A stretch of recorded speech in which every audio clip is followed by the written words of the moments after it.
Butler. Heat can tie for the lead. Loose and Horford. Gonna have to foul. They do. Butler had a. I'm just grateful for the opportunity to play with the guys that I did have the opportunity to play with, and it's been like that every year that I've played in the league. So we had enough. Next year, we will have enough, and we're gonna be right back in the same situation, and we're gonna get it done. After they had won 3 straight games to start this series. So it was a Game 7. They stand eye to eye with history, and they did not blink. The Heat are going to the NBA Finals. Late in our telecast tonight, in the fourth quarter, they replayed a clip from last year after the Eastern Conference Finals, when you said a year from now, we're going to be back, we're going to be in the same position, and we're going to get it done. How did you know that?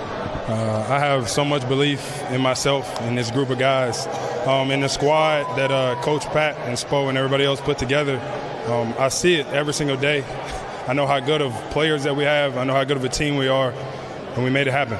Miami Heat just had one of the greatest Cinderella runs in NBA history after constantly being doubted, upsetting really great teams, and constantly persevering through tough situations. And even though it didn't end in a championship, I kind of wanted to just go back and just go through the journey that it took for them to get here and just show how much this team just shined during the playoffs. And the best place to start this story is right at the end of the 2022 Eastern Conference Finals Game 7. It was a close game. It was decided by a couple of possessions. Jimmy Butler pulls up for 3, he misses short, Miami ends up losing, and Jimmy Butler in that same press conference guarantees that the Heat will be back and they'll get the job done this time. Throughout the entire regular season, the way that Miami Heat were playing, it was looking like that take was going to age horribly. The Heat's record at the All-Star break was 32-27. They were in the bottom half of the Eastern Conference, hanging around the play-in tournament for most of the season. Even after the All-Star period, they finished the season 44-38, only going 12-11 in their last 23 games. And if you look at the odds, nobody had the Miami Heat making it past anywhere near the first round. 12 out of the 16 teams in the play-in tournament and playoffs had higher odds than the Miami Heat.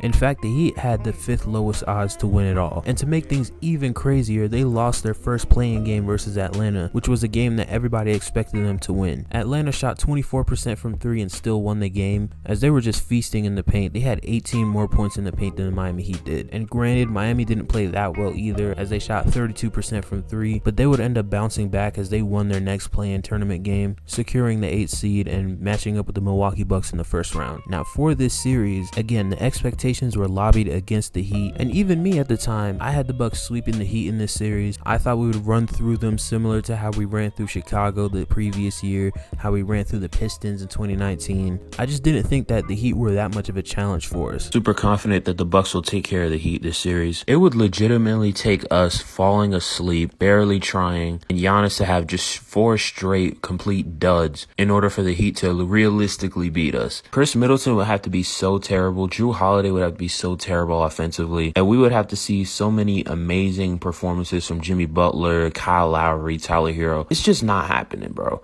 The Heat haven't been great this season at all. It would be very unrealistic to expect them to flip some switch against us, especially when everything that worked against the Bucks and Giannis 3 years ago doesn't work now. You're going to have to go with a completely different game plan in order to stop Giannis. Meanwhile, the Bucks are the better offensive team. They're the better defensive team. They have more consistent offensive weapons. They have better positioning in the Eastern Conference, and they have the best player in the league on their team with a top 10 second option and arguably the best perimeter defender in the league. There isn't really much to go off of here. Jimmy Butler is going to have one great game, but Bucks in 4.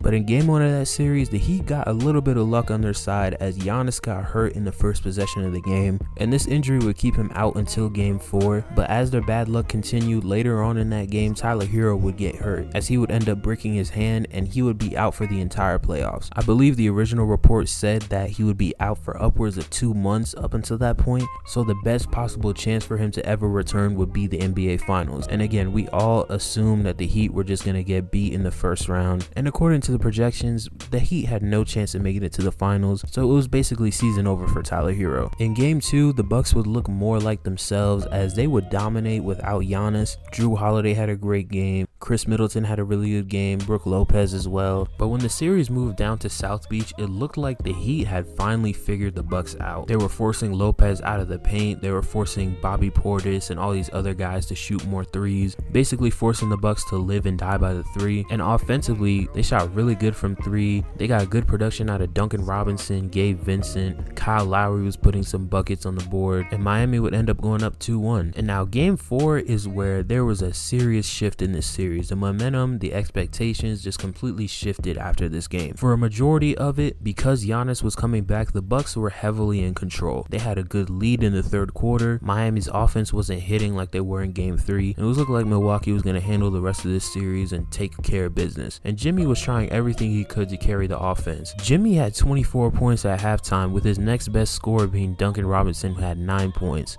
So it was very clear that this was just going to be a Jimmy Butler masterclass game. And again, at half, the Bucks were up 7 and had complete control of this game. Both Giannis and Brook Lopez combined for 34 points, which is more than half of the Bucks' total points up to that point. But long story short, Jimmy would end up completely taking over in the second half, as the Heat outscored the Bucks in the second half 69-57, and Jimmy Butler had 32 points in that second half also. It just looked like Jrue Holiday didn't know what to do with him, and any shot Jimmy took inside the arc, he just made it. Miami would go on to win this game 114-119 and take a 3-1 lead on the number 1 seed Milwaukee Bucks. Jimmy Butler would end this game with 56 points, and he would become the second player in the modern era to come close to Michael Jordan's 63-point record, as the only other player to even come close to it was Donovan Mitchell in 2020. This game completely shifted the momentum of this series, and now all the Heat had to do was just close it out on the road. And while it wasn't going to be easy, if you were to pick any team to be in this position right now, you would pick the Miami Heat. And the Heat would end up closing out this series in a very tough game 5. Once again, Milwaukee had a very late lead and they let the Heat back into it, and Jimmy Butler had another masterclass. He had 42 points and he ended up sending the game into overtime off of an inbound lob, which the Bucks defensively just completely botched.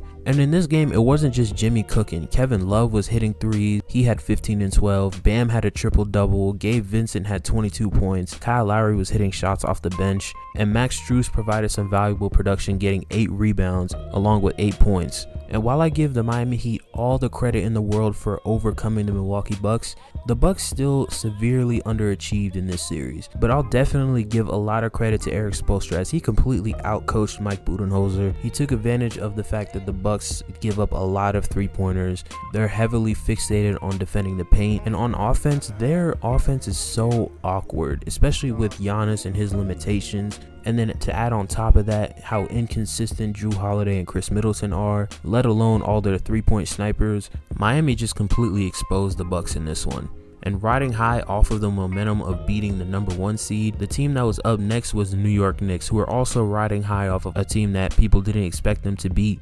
And I'm not going to spend too much time talking about this Knicks series just because the Heat weren't really doubted in this one, but some important stuff did happen in this series, like Gabe Vincent finally stepping into his own as a shot creator and him having some impressive performances in this series. And this time around, it was more of a team effort, as defensively they did a really good job on Julius Randle, even while Jalen Brunson was cooking them, I'm not gonna lie. But unfortunately for the Heat, Jimmy Butler would suffer an ankle injury that he did play through, but was definitely bothering him throughout the entire playoff run. And he would suffer it towards the end of game 2 of this series. And I would say it forced the Heat's bench to really step up. A lot of the role players on this team, like Caleb Martin and Duncan Robinson, they really stepped up after Jimmy Butler went down. And it led to them closing this series out in 6 games. Some might get the impression that this series was more competitive than people give it credit for, but really the Knicks just pushed it an extra game further. And the team up next was the Heat's hardest competition yet in the Boston Celtics, who were coming off of a 7-game series against the Philadelphia 76ers. And again, people didn't learn from the previous series and they were doubting the Miami Heat once again, as most of the sports betting sites, most of the consensus on ESPN, a lot of these people were doubting the Heat. And do I blame them? I guess not, because the Celtics are a very talented team. But again, Miami showed why it's not smart to doubt them in any series they play in. Game 1, 1 would be an impressive win for Miami, as Jimmy showed up, Bam showed up, and 4 of their other players scored in double figures. Miami would shoot insanely from 3 as they shot 52% to the Celtics 34, and this would repeat in game 2 as Miami would once again win. Game 2 was supposed to go to the Celtics. For a majority of the game, they had control over it, they had a lead. It was just looking like the standard Boston Celtics bounce back win. But then late in the game, Jimmy Butler and Grant Williams ended up getting into it, and this would cause Miami to go on an insane run towards the end to close this game out 111 to 105. And the guys who showed up for the Heat in this game was Jimmy, Bam, who almost had a triple-double, and Caleb Martin, who had 25 points. And now the Heat have stolen home court advantage from Boston with a very real chance of being able to go up 3-0, and they would end up doing that in game 3, as game 3 wouldn't even be a contest. Miami would once again shoot lights out from 3, shooting 54% and shooting nearly 57% from the floor, and Gabe Vincent showed out as he had 29 points. And with a game 4 at home, it was looking very possible that it was going to be a sweep. But in typical Celtics fashion, because they're the underdogs now and the momentum has shifted, now it was their turn to start winning games, as they won games 4 and 5 in pretty convincing fashion. I mean, Jimmy Butler didn't play that well in those 2 games, and Miami shot pretty horribly from 3. Now let me talk about game 6, because this was the game that should have ended the series. Spoiler alert, the Celtics ended up winning this game, and it was due to Derek White getting a putback layup after a Marcus Smart missed 3, and it just seemed like the stars were aligned for the Heat to win this game. They were coming off of a 4th quarter run, they came back, they tied the game up. Jimmy Butler had some very clutch free throws towards the end.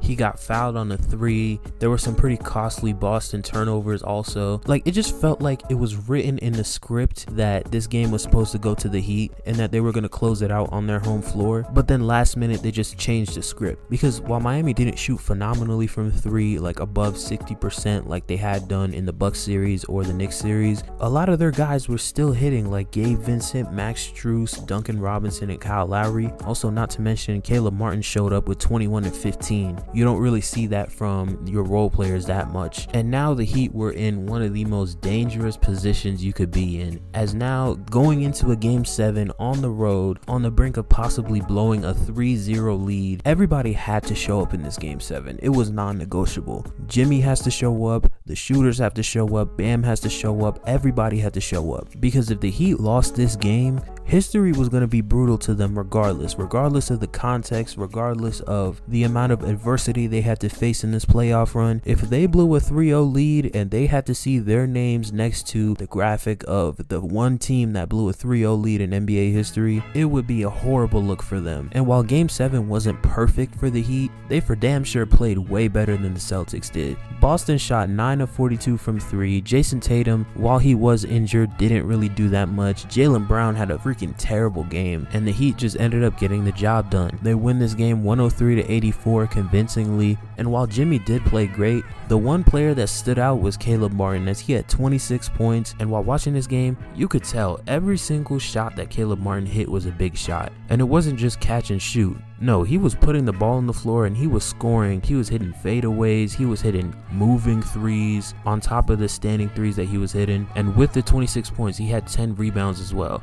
And throughout the entire Eastern Conference Finals, he had been arguably the second best player, as he averaged 19 and 6 on 60% from the field and nearly 50% from 3. And again, a common theme for the Miami Heat is that they just shot phenomenally from 3 in nearly every single series. In this Celtics series, the team as a whole shot 43% from outside. Gabe Vincent shot over 50%. Duncan Robinson nearly shot 50%. And in terms of overall field goal percentage, Duncan Robinson nearly shot 56%, and both Adebayo and Vincent shot nearly 50% as well. And again, Miami isn't beating these teams just because of pure luck or just because these teams are just underperforming. While the underperformance is a factor, Miami wins these series by just relentlessly attacking these teams' weaknesses. They expose how awkward the Bucks offense is and how many three-pointers they give up defensively. Against New York, they shot the lights out, and against Boston, they exposed how over-reliant they are on isolation basketball. I mean, look at Jaylen Brown in Game 7. He had 8 turnovers, and majority of those turnovers were off of him getting ripped. In that Bucks series, they had 8 players shooting above 40% from 3.